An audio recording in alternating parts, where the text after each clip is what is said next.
Good afternoon, viewers. The first interview which the Dateline Gujarat did was to demystify the process of demonetization when it was announced by the Prime Minister of India on the 8th November 2016. There was a lot of voice on the social media, and to demystify the process of demonetization, beyond the voices on the social media, we had talked to Dr. Narayan and Vyas. The interview was done a little bit in a darker phase because at that time there was no clarity as to why this move has been all of a sudden, why the notes of 500 rupees and 1000 rupees have been demonetized.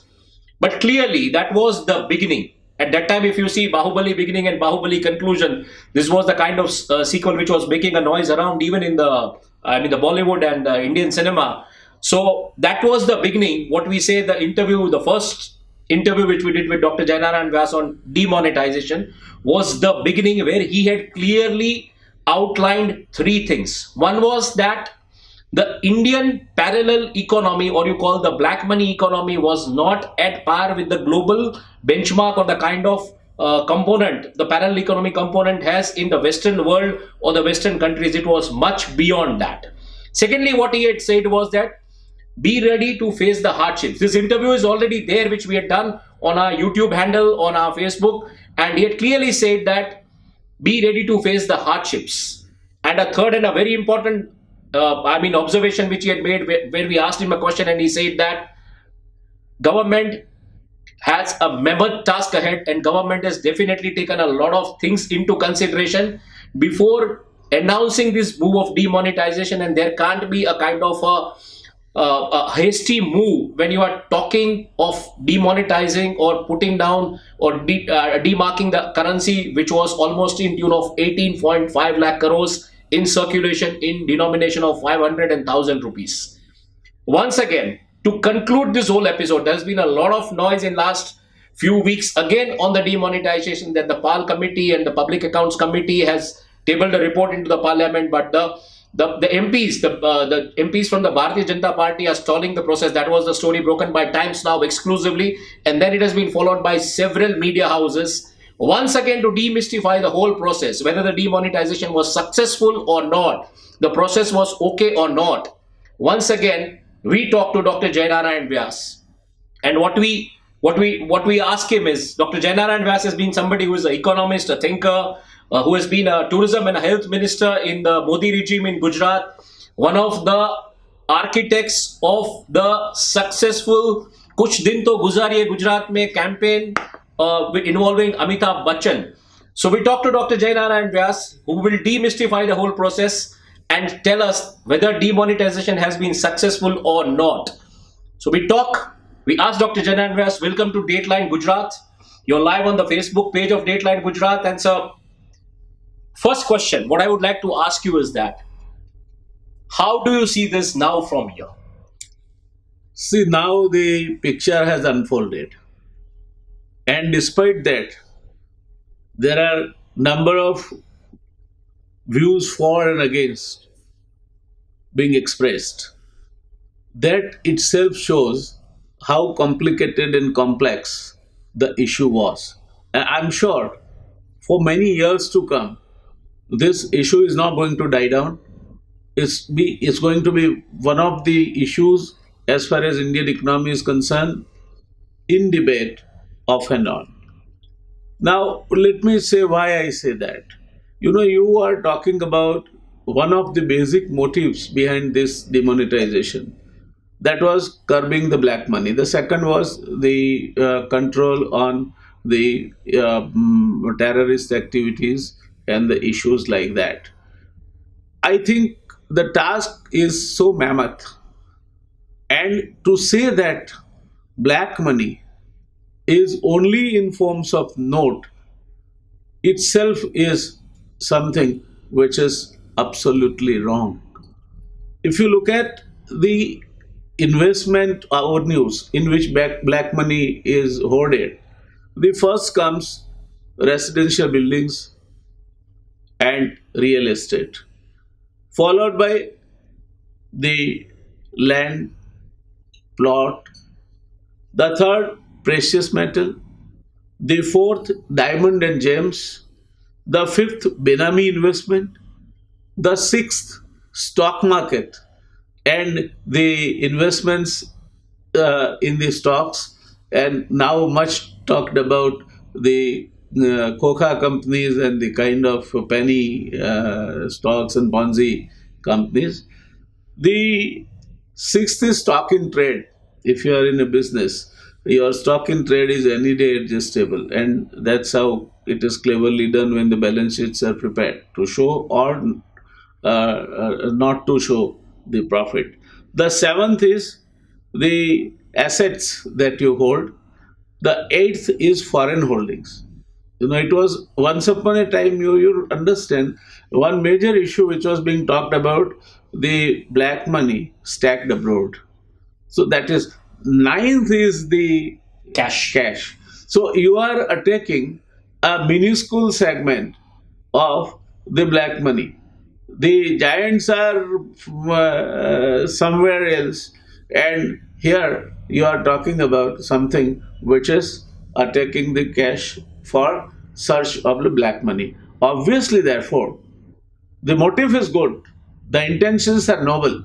When you talk about curbing the black money, I think if you look in the terms of jurisprudence, the intention, the motives is absolutely in place. It is fine. It is correct. But then the issue is, India is one of the countries where the cash in circulation is the highest. India is amongst the highest levels of currencies in circulation. That is about 12.1% of GDP. And this has, let us now, when we talk about from 12.1%, it has brought down to 1.8% less cash in circulation of the GDP for various reasons. I don't say it is only because of demonetization, but the fact is that the cash in circulation as percentage of GDP has been reduced to 1.8%, by 1.8%. To that extent, it becomes accountable. 1.8% of GDP is not a small amount as such. But when you look at it in a perspective, that almost every year in this country, 30 to 35 lakh crores get added, and 50% of the country's GDP is what you are talking about, the size of black money economy, then it is not that substantial. It has eventually taken up crossing 1 billion transactions of electronic cash.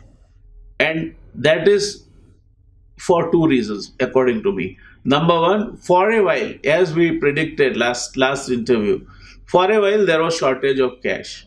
The ATMs were running dry. The banks did not have sufficient cash to deliver, and therefore this was a force move which made people to go to Paytm or other kinds of electronic platforms.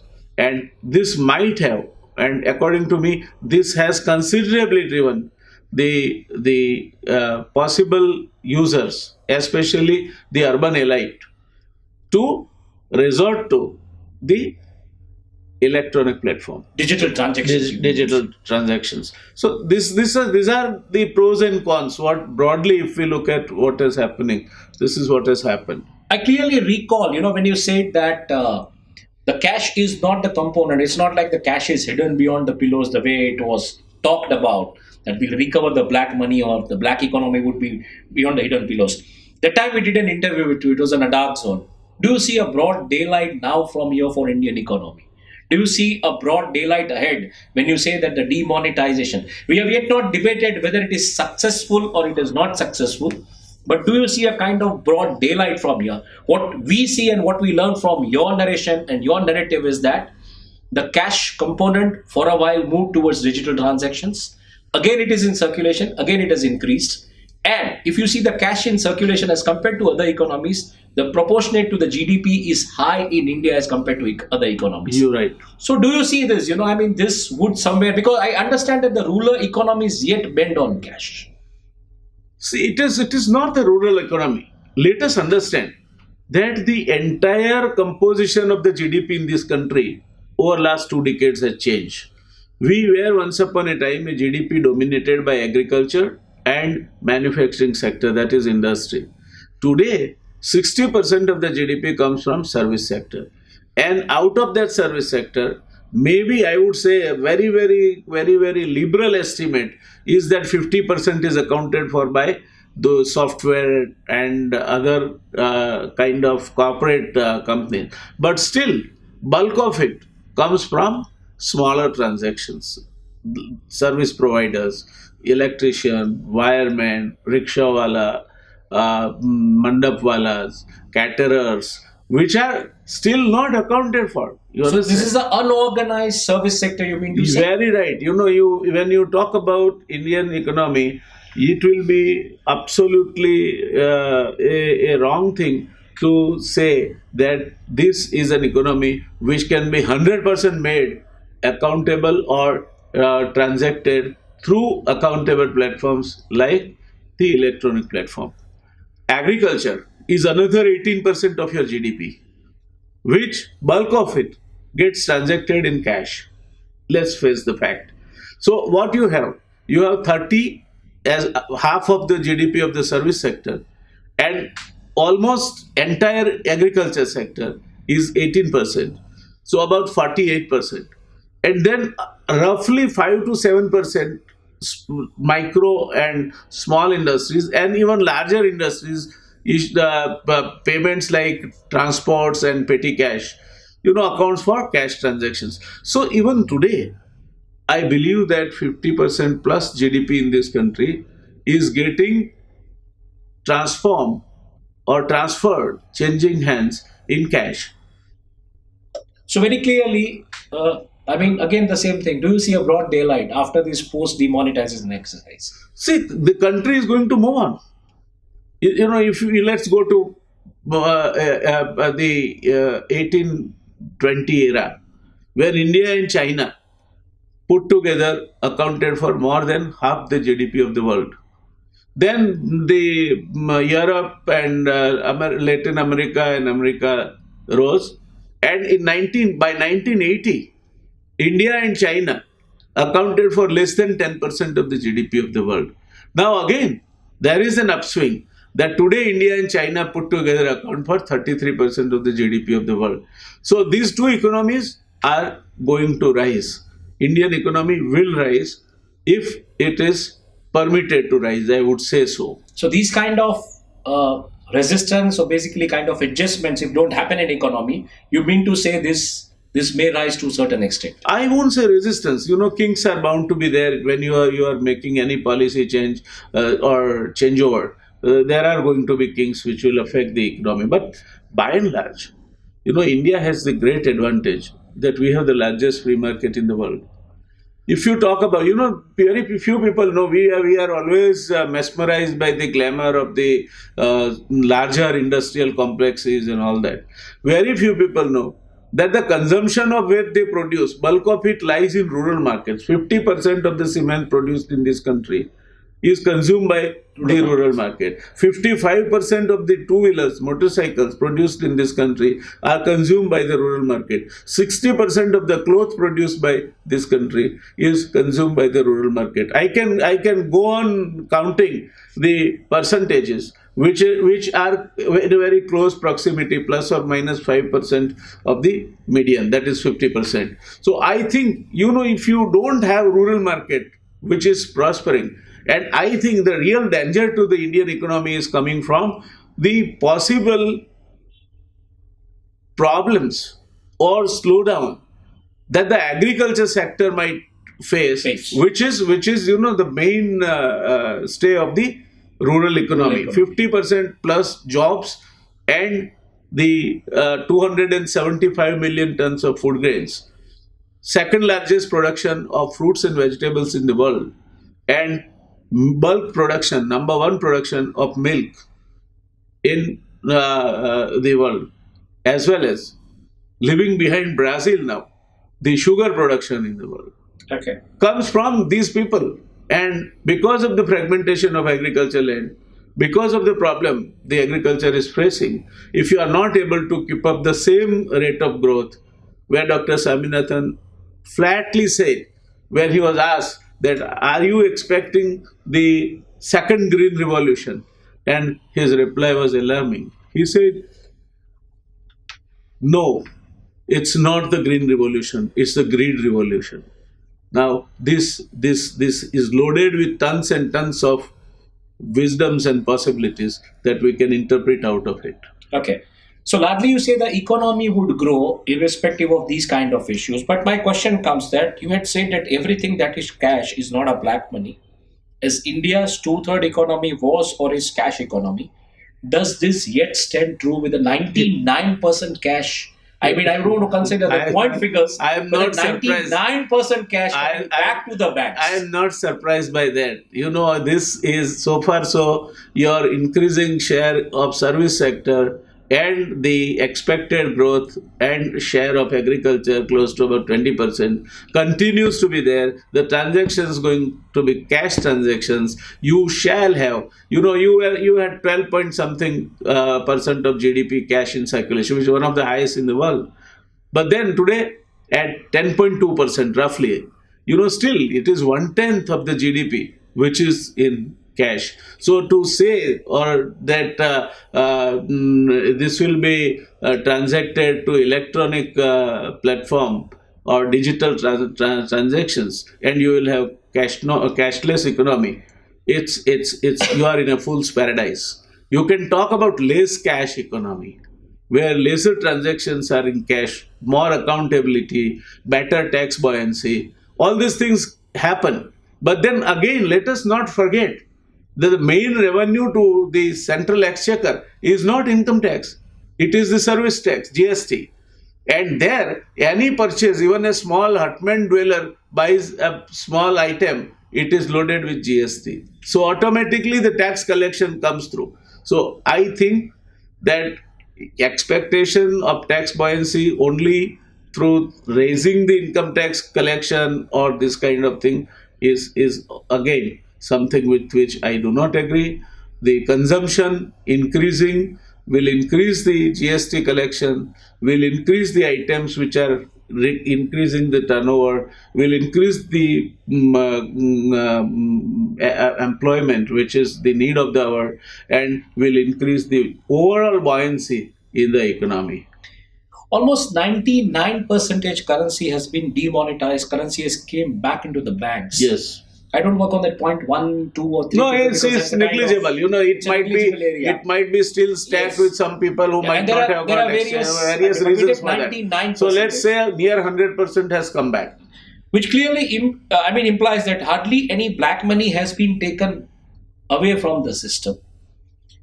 What is your take on the same? When there is yet some unaccounted money lying with several cooperative banks, with several, institutes, with NRIs, with countries like Nepal and other places where the currency was used. So if you take this into consideration, do you see this would cross the 100% figure? It might. And this might be because also of some fake currency that might have crept in. Okay. So I won't be surprised if the tally goes beyond 100%. But once again, let me tell you that cash is the last form in which you store the black money. Repeatedly you have been saying this. Bulk of it is stored in real estate, bulk of it is stored in jewelry, bulk of it is stored in precious metals. It is the last form in which the black money is stored. Okay, and let me just remind the audience over here that you're watching the Facebook Live with Dr. Narayan and Vyas. And we are talking to him about the demonetization and the entire process, whether it has been successful or not, and largely on the 8 observations which have been made into the Parliament panel's report and the Public Accounts Committee's report, which we'll be talking to him and trying to understand whether this has been a successful exercise or not. Till now, Dr. Vyas has been very adamant about what he has said in the first interview, that cash is the last form for a black money parking or a black economy, and he stands again firm on the same with the kind of figures and the data which he has come out with his studies, and he says that clearly the cash in circulation has increased. We are back to Dr. Vyas, and what we are asking him is that the entire operation, if you see, has facilitated a kind of unaccounted money into the banking system, thereby leaving the onus of recovering the tax and penalty upon the agencies. Is India today ready? Because at that time also, I remember you said this is a mammoth task for the government. Is India today ready to undertake such a huge exercise of such a huge caliber after a kind of digital mapping with the kind of an exercise which you did in the name of demonetization? See, I won't say that it is impossible. I would say it is fairly difficult. The huge, see, not to have information is a constraint, but to have the information And in then not excess working of on what it. you know or need and not being able to deal with it is a disaster. Is a disaster. So, where it will lead to only remains to be seen. How the agencies will be able to analyze it. How they will now, for example, they have made it simple that if there is less than 20 lakhs dispute, don't go into appeals, kind of thing. So that will eliminate some low and bottom of the pyramid kind of cases, which are large in number, and permit them to concentrate on few as far as the tax focus or recovery is concerned. But this is not going to help as much as one would expect, because simply in India today, the government machinery has two problems. One is that it is highly understaffed. You don't have the volume of work has increased, but let us face the fact that comparatively, the agencies are not staffed adequately to deal with it. The option could be, or the way out could be, that you simplify the system in such a manner that 20% of the recovery, which account for 80% of the cases, is eliminated, and agencies are permitted to focus on 20% of the cases where you can get 80% of the recovery. Some sort of a thing has to be done. How government would deal it and how governments of the day would look at it is another question. But someday, somewhere, you have to find a solution to this piling up of the cases and the kind of increase in workload which the agencies will be called upon to deal with. You trigger up a very important concern when you say, the kind of thing with the government today is that the kind of machinery which is not available is not inadequate to address these areas. With the kind of data and figures, what I have read from your studies and papers is that the blackout economy is now estimated to constitute an alarming 50% of the country's GDP in several forms, putting cash again at the last kind of a form or whatever you call it. There are no reliable estimates. In this scenario, if we see the apprehension, about the availability of adequate resources, including the manpower and other paraphernalia, with the income tax department to handle such a gigantic task, is one area of concern. How do you see this will be addressed? Was this not considered, while undertaking this task of demonetization or addressing this huge exercise of demonetization? Because I recall you have been somebody who has been a bureaucrat, you have been somebody who has been a part of governance, and you said that these such decisions cannot be taken without a consideration. When we were talking about the number of currency notes printed or the kind of period required to print the number of currency note, which was almost 7 months. So how do you see this, with the alarming rise, no reliable estimates available, and the kind of manpower gap to address these areas basically? See, if you read some of the finest essays on how the bureaucracy functions, the bureaucracy gets signals from their political masters, and increasingly, the bureaucracy of the day is becoming an activist kind of a bureaucracy rather than the conservative bureaucracy which it was earlier. Those who are sort of becoming part of that activism find express avenues to rise. Those who are kind of a theoretical copybook kind of bureaucrats, they are treated as very conservative and useless and cool their heels. So this activism in the bureaucracy, according to me, is one of the most dangerous thing that is going to happen to the Indian bureaucracy. And because of that, the kind of bending down, T.S.R. Subramaniam, who was our cabinet secretary and who passed away very recently, God rest his soul in peace. But he, in his book on the Netadom and Babudom, writes a very, very, very, very important dialogue, mentions a very important dialogue, where one of his tehsildars is retiring. And he said, I was called upon to preside over the function to felicitate him. And since I did not have to do anything, I started talking to Saxena, as the name of the tehsildar. And I asked him that, Saxena, now that you are not in the service, can you tell me frankly, what is the difference between the Raj that you served and the present day democratic governments? And then Subramaniam comes up with some quotation, which is a queer looking observation. He says Saxena came up with a queer looking observation. He said, sir, during those days, a tehsildar thought, behaved, and was treated like a collector.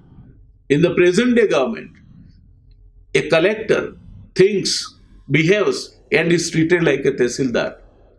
Now, he says this happened in 1966. I do not know what would have been his words if Saxena would have continued to see the present day government. Increasingly, bureaucracy bending down their knees or buckling to their political masters, has lost the capability. Perhaps we have some of the finest bureaucrats in the world, but those who are now expressway travelers, they do not want to be the truth tellers.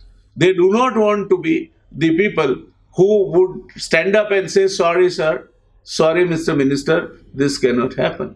They have become yes minister kind of bureaucracies. So you mean to say they are not following the rule book, but they want to be politically correct? I doubt. I have been seeing the bureaucracy over the last 20 years. There is a considerable erosion in the quality and the kind of compliance that they have been making. But there were kind of concerns which you have raised, with no reliable estimates, of course, that 50% of the country's GDP. 32 to 35 lakh crores every year. Yes. Exactly. So this is the amount. It's a huge amount. It's a huge amount. It's double the amount which you actually demonetized if you see otherwise. Yes. Right? Yes. So in this scenario, how do you see the bureaucracy will really address this? You talked about the bureaucracy. See, the bureaucracy is not following the rule book. It is following a footsteps to be politically correct. So in this scenario, how will the bureaucracy really address this scenario? See, let us understand there are two stakeholders. One is government. Government has to earn the revenue. The other is the public at large, the creators of the wealth. Now, why don't you have some dialogue with them and create some out of the box kind of a thinking where this kind of investment, which you say, for example, I'll just give you off the cup observation. You are having huge shortage of residential houses. Now, if somebody uses whatever money, whatever source he has, construction of the real estate or construction of the houses, it will promote the construction sector. It will also invest money which the government is falling short of investment. And ultimately, that is not going to go down as the black money now. Yeah, there are several check marks and several benchmarks. You will have to tax and the beating with the stick all the time is not the way out. Okay. The tax collection will be more if you have some out of the box kind of a thinking, and I think that is precisely where we need to focus on, and the Indian Finance Ministry and the economic advisors have to think about. Friends, till now we have been discussing with Dr. Narayan and Vyas on our Facebook Live about the outcome of the demonetization exercise, and the conclusion till now what we have talked about him is that the cash component has increased and it is almost 32 to 35 lakh crore, which is double the amount as compared to what was demonetized. Number one. Number two, with a 99% cash coming in, we don't know as to what extent this exercise was successful or not, and the kind of roadblock which we have in terms of bureaucracy, which wants to be politically right and not right according to the rule book. So how will this be addressed? Because there are no reliable estimates, but Dr. Vyas clearly says that the 50% of the country's GDP, we have an estimated alarming constitute of black money or the parallel economy running in, which was, what I understand, was 24% when we did this interview before 2 years in India. This has gone to 50%. almost double. So my question now comes again over here, Dr. Vyas, is that how do you see basically, this demonetization or the tax or the digital foot, your take basically with, black component increasing in the economy See, and GDP cracking by if you 1%? look at the objective is not bad to remove or eliminate to the best possible extent the black money from this country. I think focus was wrong. The cash is not the only component; it is the least component amongst the possible avenues in which the black money is stored. As far as the digital platform is concerned, I think there is an increase. One can say that it has gone past 1 billion users. Nice. It's a very happy thing. It facilitates using of the digital platforms, less cash to that extent, more sort of accountable things happening. But if you look at the total number, that the possibility that you have, I think it's a long way you have to travel. This has happened, as I perhaps think, that during the time when there was a cash crunch, when the ATMs were running dry, when the banks were having shortage of cash, people have gone to the digital.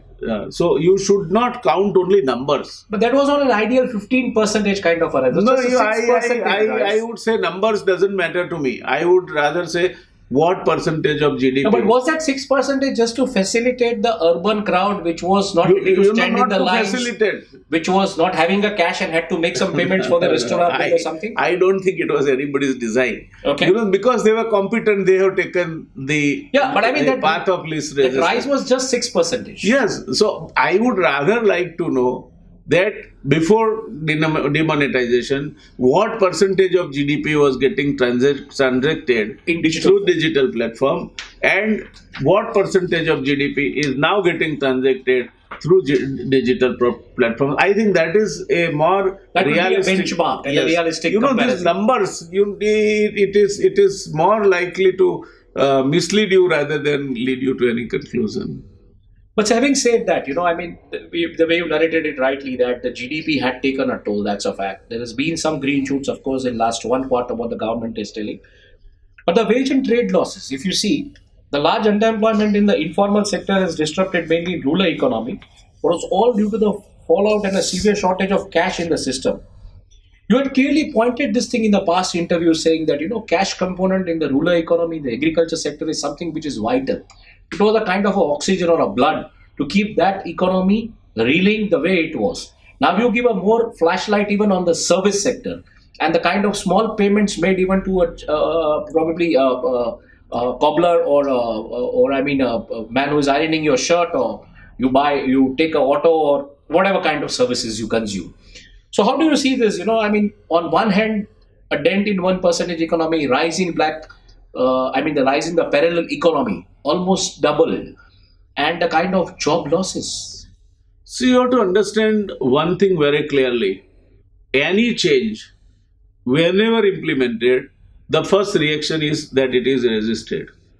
No change you will find is implemented without any resistance.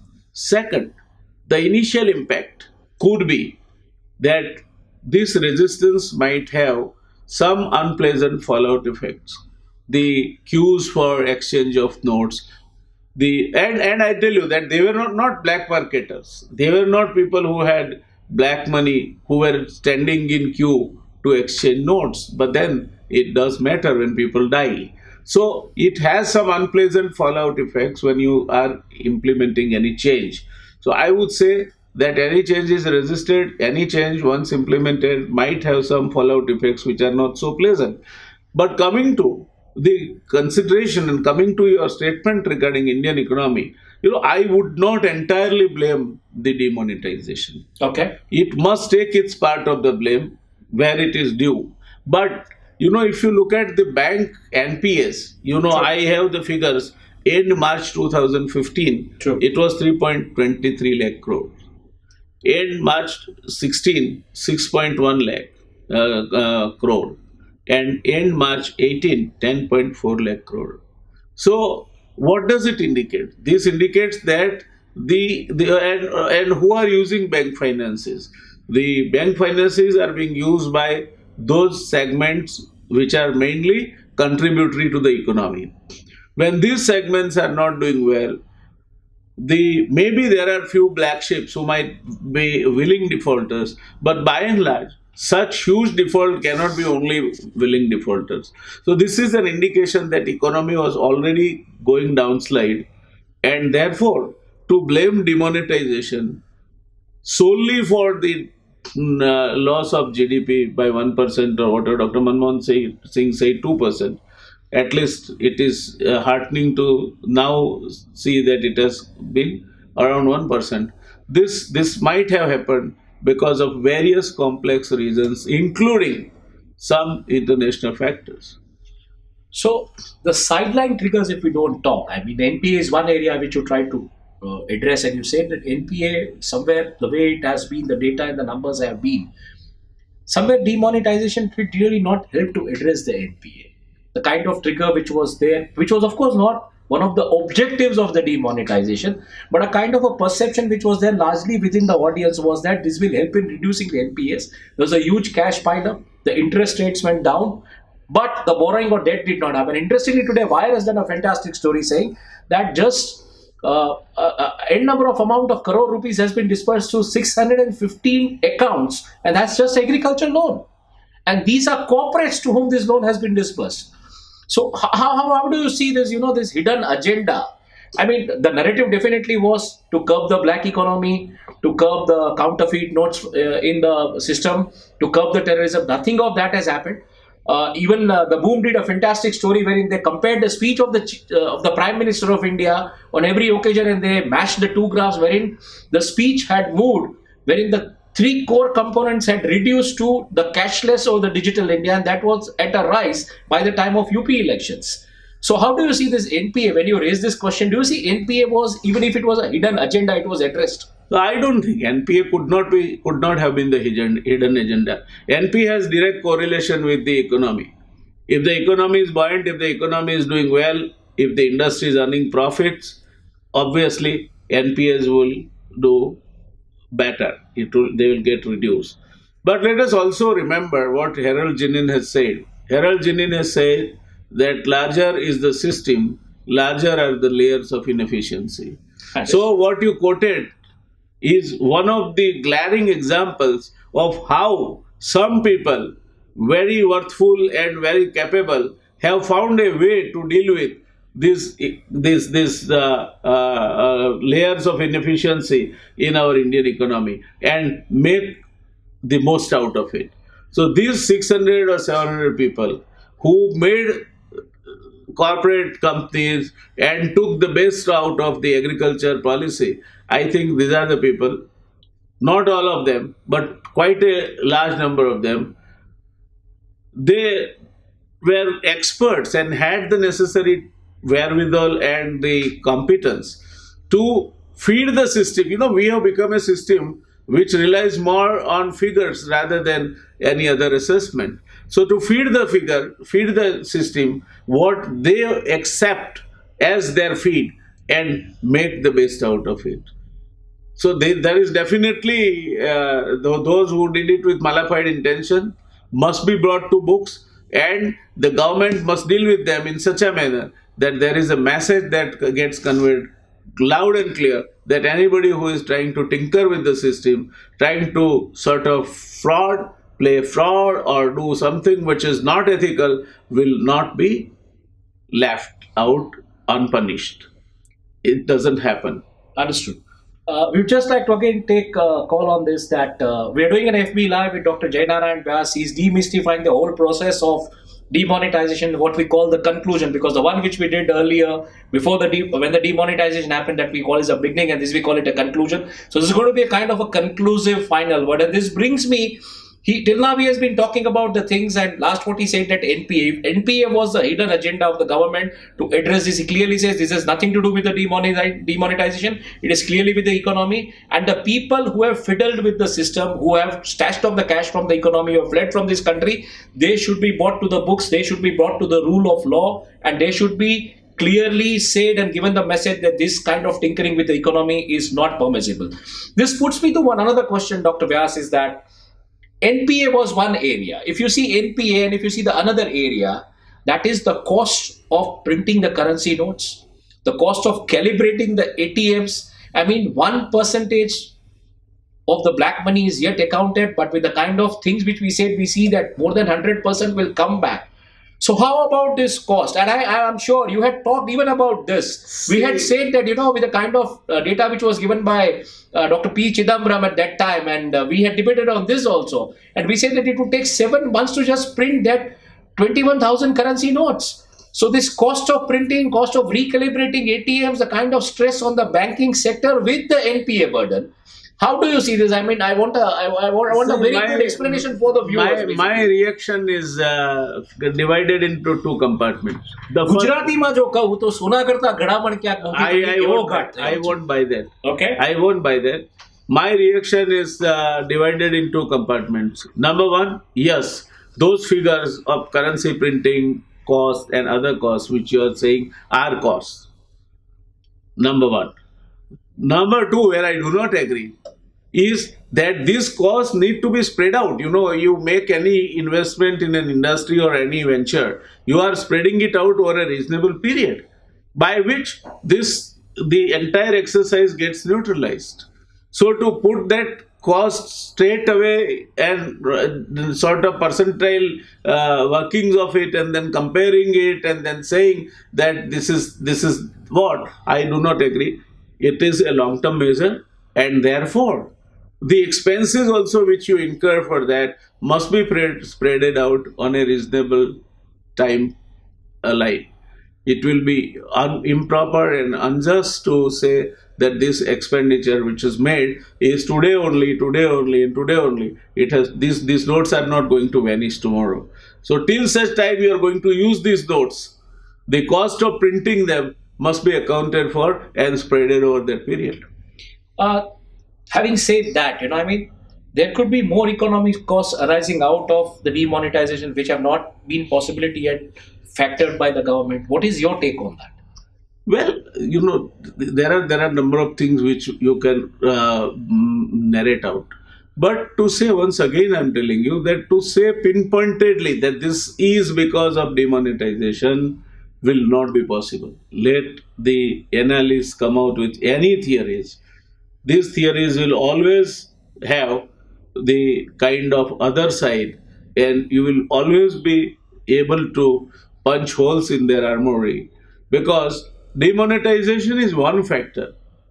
Today, what is happening world over as far as the economy is concerned, the rising cost, the weakening rupee, the economies of other countries not doing so well, economies of China itself going through a rough weather. Turmoil. This is something which you cannot look at it in isolation. If you are in a globalized era, anything that happens anywhere on this globe is going to affect you. Its scale might be lesser or more. But I remember this. This again brings to mind that question which I had talked at that time, that China depreciates its currency and there is impact. There is a spillover across the world. India just puts out a note which is in practice, in use, and there is impact within the nation. We as an economy, as India as an economy, are not insulated to the global economic and financial problems and global and economical financial crisis. In that scenario, how do you see this decision of demonetization was a justified one? See, I would say on the other way around, we are an inward-looking economy. If you look at our part of the world trade, it is less than 2% always. On the other side, you have huge internal markets which keep the Indian economy going. If you look at pharmaceutical industry, we are third largest in the world in terms of volume, but 13th in terms of value. So we have the market. This market is so stratified that you have a room for 500 rupees shirt also, and you have a room for 15,000 rupees shirt also. Sure. So Indian market, which is single largest free market in the world, offers so much an opportunity to Indian economy and Indian manufacturers. In fact, in a way, it is insulated that way, that you don't have much to worry about depending upon the foreign currency or the happenings elsewhere. We will have our inner consumption. What all you get influence with is 2% of your world trade, by and large. So there's a joke making rounds on the social media in a crude manner that the government might think now to demonetize the dollar because that really buys your statement that we are an inward-looking economy and we may not be really affected by these things. On a lighter note, of course. Right. But I mean, we just go ahead. We continue with this again. That there are just last three questions we'll be talking, and committee which is not entirely convinced, the Public Accounts Committee, which is not entirely convinced with the government's decision to curb fake currency notes by cancelling the tender character of older 500 and 1000 rupees. Why such disparity between regulations? The government and the committee does not mean that the move was a thoughtful one, or is it that the kind of the kind of brainstorming which is happening now when the people are realizing that this was not a thoughtful move? Like, you have a clear cut take that you just can't blame demonetization. There could be other external factors. On that note, you even say that India is an inward-looking economy, so you need to have the kind of recalibrations within. But then, do you think this was not a thoughtful move? See, we follow Westminster model, and there are some advantages. There are some now distinct disadvantages also emerging out of this model. Okay. These committees of the Parliament or the Assembly are basically formed so that they have a lot of time to look at some issue of importance. They have across the party presence. Members are not guided normally by the political views which they are constrained to observe in the Parliament or the Assembly. And they can also have the benefit of experts whom they can call, and also the government officers or the ministers whom they can call as witnesses. This is the best part. That look at the objective and formation of the committee. It is the best thing. Of late, the public account committees, I am not blaming any political party. Increasingly, we are becoming a democracy which is so tightly compartmentalized and so fractured that whatever you are doing has, to some extent, some sacrifice of the reality. So if you have somebody who is heading as the leader of the opposition or leading member from the opposition, a committee, obviously his party will not permit him, even whatever. And I am not passing any observations on the Public Accounts Committee. Let me be very clear. This is only an academic analysis of what I have seen. So somewhere, some political hue and color comes into working of these committees also, number one. Number two, any issue you take and put it under microscope, no issue is going to have 100% favorable things. There is also other side of the coin.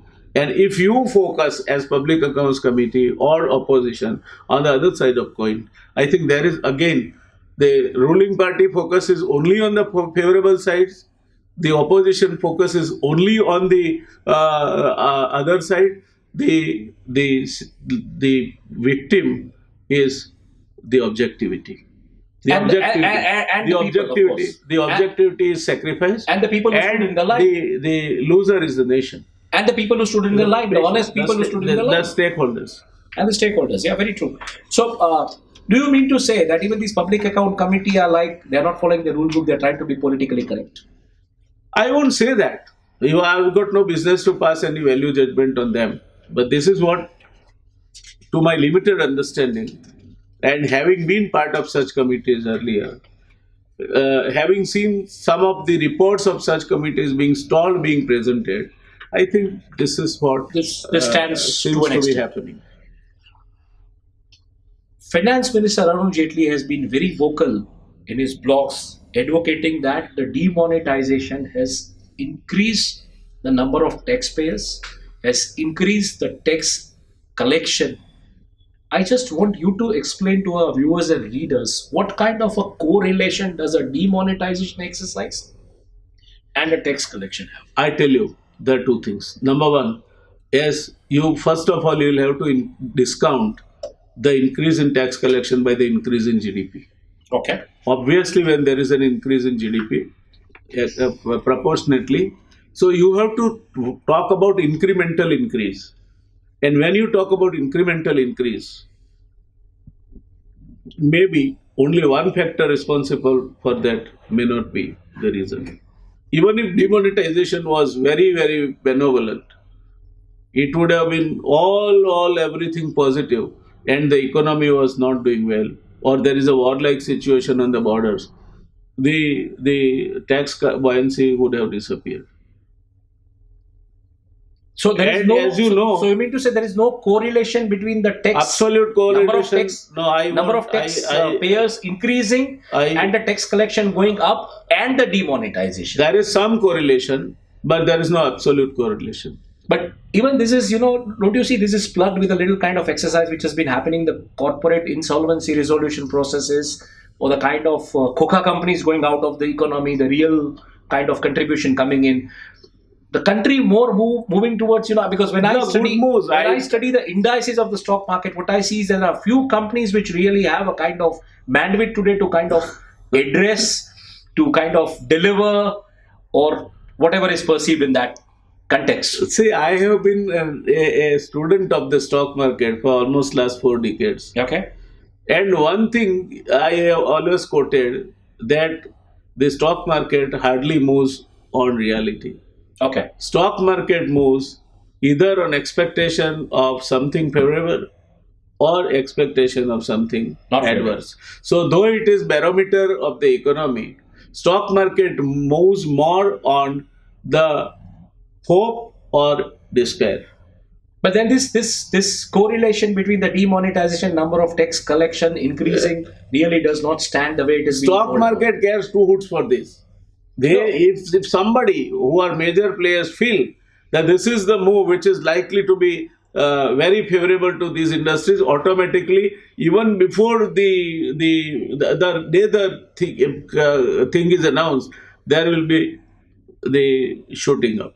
Sure. So, I mean, the correlation between the demonetization and Absolute the number of tax correlation. collection or the tax payers increasing, I will not say. or it lacks an explanation at this stage. That's what we can. I would say it lacks the explanation. Apart from that, I will not say for one as any one reason except the fear of war, natural calamity, or some major events, and their fear, like Fed increasing or decreasing their interest rates.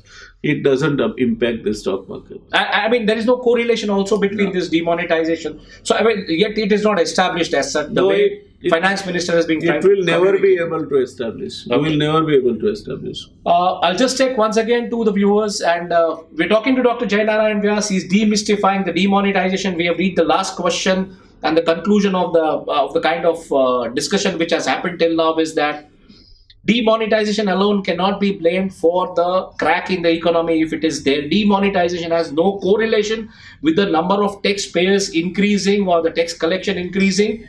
If this is a kind of explanation, this needs a more broad light on this, and explanation which needs to be explained in a little broader light by the finance minister. That's what the take. Dr. Narayan Vyas says. He has clearly said that the cash component has increased. The cash in circulation has increased. It has gone almost double to 32 lakh to 35 lakhs. The component of the black economy or the parallel economy, practice today in the Indian economy has increased from, which was 24% in November 2016-17, which has gone to almost 50%. Of course, there are no reliable sources, and he clearly says that the bureaucracy or the government, how it would address it, it is a big question as of date. Now, with this discussion, we reach to the last question, and then we'll make one very important announcement. So the last question, Dr. Vyas, is that discontinuing all other external forces, including the cyclical commodity prices, mainly the oil, of course, because we are an oil importing economy. To import oil, again, we buy dollars. So again, we are an importing economy in terms of currency also. And whatever earnings or savings we make, again, we buy and save it into a component or a commodity, which is again imported. That is good. Additionally, to stabilize the rupee, we sell dollars. So in that scenario, the currency momentum triggered out of several global economic crises. The last one, of course, the lira, where rupee has been depreciating. How do you see the common man surviving the double impact of demonetization and GST? Because today's headlines in the Gujarat, specifically if you talk of the Gujarati media, is that there has been raids of the tax authorities sensing 1,000 crore scam of bogus billing and Benami transactions. So these players are not out of the game. Surat, the data which says 88,000 crore rupees gone into bitcoins. So how do you see now a common man surviving amidst this all See, situation? this is, I would always say, this is basically a gambling instinct that drives the human being. Okay. Those, as I told earlier, those who are wrongdoers and habituated wrongdoers must be dealt with absolute strictly. This is not happening. Those who have larger means at their disposal have also larger capability to hire better brains and fight the cases right up to Supreme Court. They have more political influence to influence the powers those be, and maybe either wriggle out of this problem or migrate abroad. In all these things, what is worrying me is the migration of the value worth people. It is said that last year, close to about 10,000 people. 27,000 millennials, what they call, Yes. have migrated out of this country. That was the data, I mean, which was published. So I was talking only about USA. True. So if they are going out of this country, this is a signal which has to be taken very, very seriously. When a person who has worth and who is migrating, not only with his worth, but his expertise also to other countries, once upon a time we cried hoax or brain drain. And that brain drain is America's gain today. What you see, Silicon Valley to everywhere, NASA, based in IIT boys and based in graduates elsewhere in this country, they are working for them. Now, this is additionally wealth drain also. Exactly. Now, This is not a brain, this this is a wealth is drain. happening. This is very, very serious, and this alarm bell must be interpreted very seriously by the Niti Aayog, which is in charge of reading the economic environment and advising the government how to deal with it. Mr. Rajiv Kumar and his team, they must take a note of this. They must also look at the actual happenings and why a common man is not happy with the things that are around him.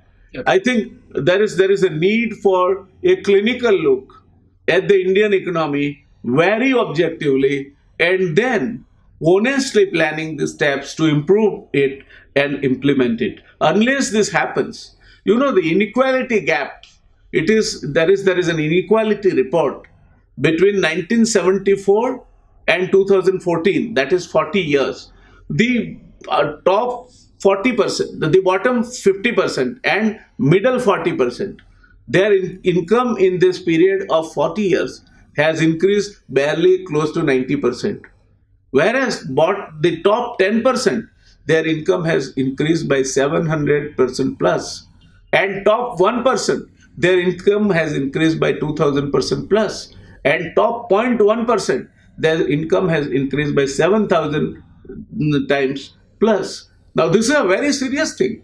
So the richer is becoming a richer. Income differential, the way it is going up, you have the what are you talking about? 90% of this country, if their income in last 40 years, 1974 to 2014, if it goes up only by 90%, and the top 10%, 700%, and then top 0.1%, where are we going?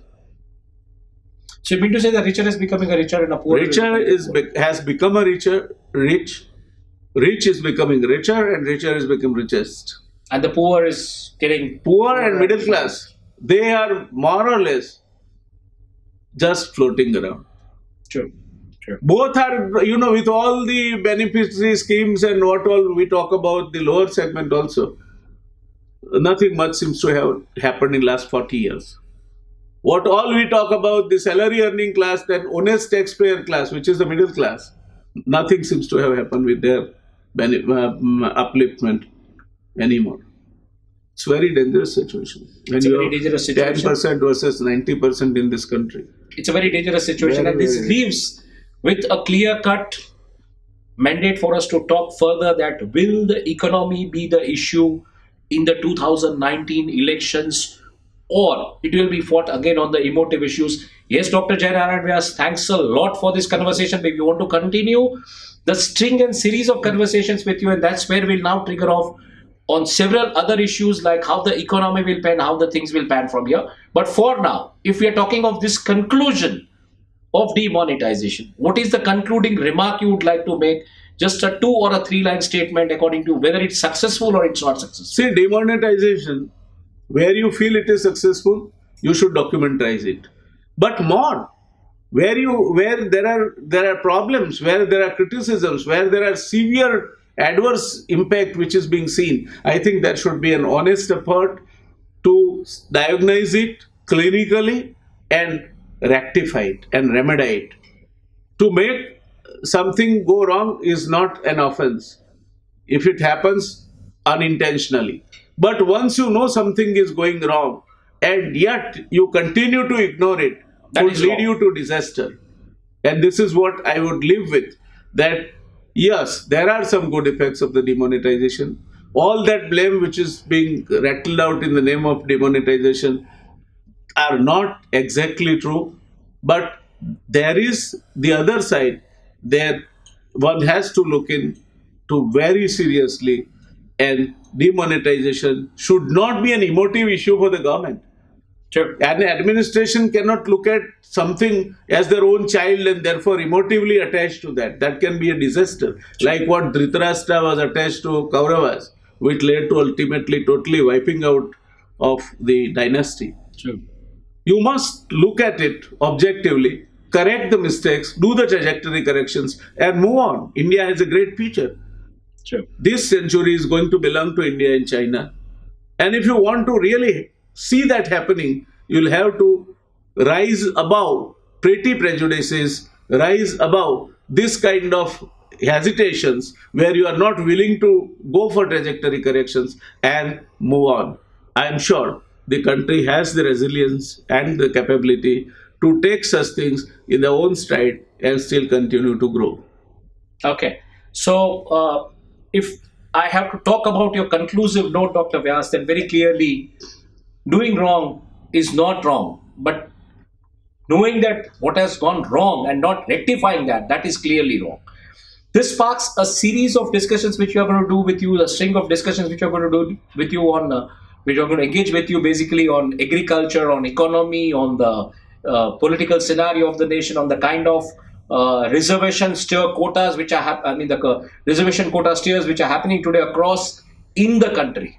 Thanks a lot for this time, Dr. Narayan Vyas, My and we pleasure. continue with such interactive sessions on every Saturdays, trying to engage the audience on the serious issues without criticizing it, without giving a kind of editorial opinions on it, and just see that we talk the facts and the figures. Thanks once again for talking to Dateline Thank Gujarat, you. Dr. Vyas. Thank It you. was Thank you. pleasure indeed talking to you. Thank you.